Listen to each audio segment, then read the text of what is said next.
Number one, you've got to work on yourself. It's very important that you engage in an ongoing process to develop you. Spend more time on yourself than what you've been spending. It's very important. You owe that to yourself. You'll get scared sometimes. Your mind will go blank on you. Some people you will allow to unnerve you. And you wonder, what's wrong with me? I'm not crazy. That's why you've got to learn to make a conscious, deliberate, determined effort to stand up inside yourself. Working on yourself, watching that inner dialogue, it will determine the quality of your life. I don't believe this. I know this. Happiness for most people is temporary. So success without fulfillment, that's called failure. You know somebody who's got everything they thought they wanted and they're not fulfilled, they got a real problem. So what's going to make you fulfilled? Finding your gift, contribution. Life's not about me, it's about we. If we feel like we're contributing to someone else, then we don't just get something, we become something. And what you get never makes you happy long term. Who you become makes you very happy or very sad. So part of that art of fulfillment is, what's my contribution? The second part of it is appreciation. Some of you are contributing, but you're not taking the time to really appreciate. You're not noticing. Every moment of your life, you got to decide, what are you going to focus on and what does it mean and what are you going to do? Is it the end of the beginning? Are you being punished or rewarded? Meaning is where all life is shaped, and you have the power to change the meaning. How fast? You better ask a better question. I'll come up with a better answer. But your education is not the most important thing in your life. I'm sorry, it's not. Your dream is the most important thing in this world. It tops your education. The principal came up on the stage while I was speaking. Don't ever say that to my school again. Well, I'm just telling you, dog. You can save your kids a lot of pain if you ever talk to them about their dreams. You got to talk to young people about their dreams. See, it's not your education. The Bible don't even mention education. It ain't even in there. Harvard ain't in there. UCLA ain't in there. The Bible says a man without a dream or vision shall perish. If you talk to kids about their dreams, your dreams can spur you to get the education. But if you never find out what a child is dreaming about, you can't hold their attention. So if you want to make six figures, you can't just be talking about you want to make six figures. You hear what I'm saying to you tonight? If you do the three things I tell you to do tonight, I guarantee you, whatever it is you want to do in life, you'll be able to do. You will be able to accomplish whatever you want to academically, financially, relationally, whatever. So three things.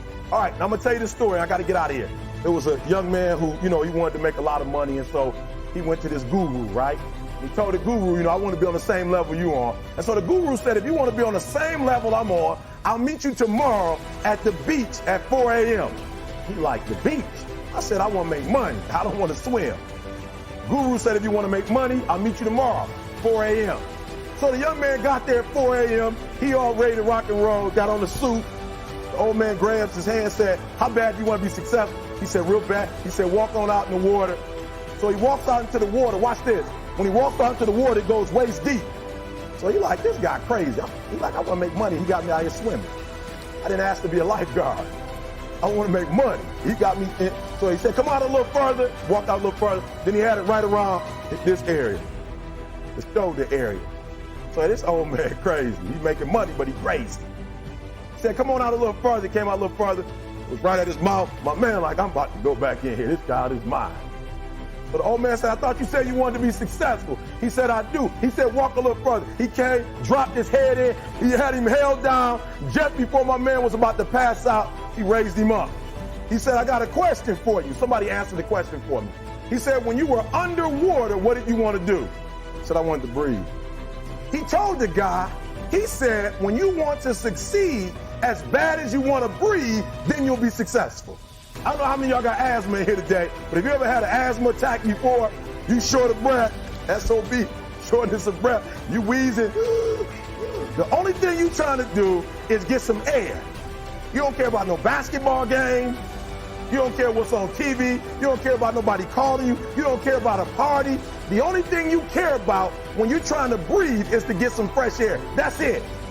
And when you get to the point where all you want to do is be successful as bad as you want to breathe, then you'll be successful. And I'm here to tell you, number one, that most of you say you want to be successful, but you don't want it bad. You just kind of want it. You don't want it badder than you want to party. You don't want it as much as you want to be cool. Most of you don't want success as much as you want to sleep. Some of you love sleep more than you love success. And I'm here to tell you today, if you're going to be successful, you've got to be willing to give up sleep.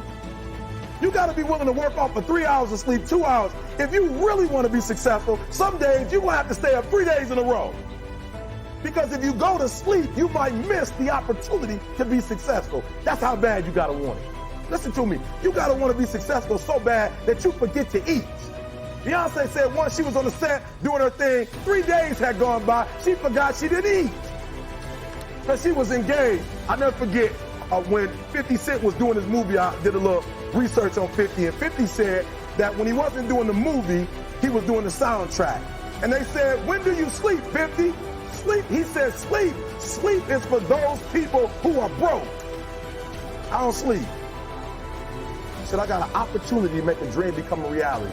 What helps me is to keep the hard times in the front of my mind.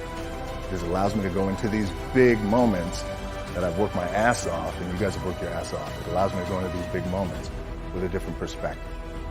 What it also does for me, and again, this is what works for me. I keep my back is up against this every day. It's against this wall, but it's up against this because it's what I believe in. And when my back is against this, then there's nowhere to go but that way. So I feel like this could be something, an ideology and mindset that could help you, if you look at it that way. Because you made it already. We made it. We're successful boys, and we're lucky boys to be where we're at. Well, you guys made it. Everybody's rich in the room. Nobody's gonna get evicted anymore. Anything you got, there's no more money problems, right? You got a lot of hands out now. Can I get a little bit? Can I get a little bit? Right, that happens. But when you make it, for me, I need this. I need this. So every day, my back is up against it. And this is how I operate. Now, doesn't mean you don't smile. Doesn't mean you don't laugh and joke. Right? You're happy. I'm happy. I'm a happy guy. But when it comes to business, and when it comes to executing, it's up against this. And I got to go that way. And I don't give a who is in front of me. They're not going to stop me.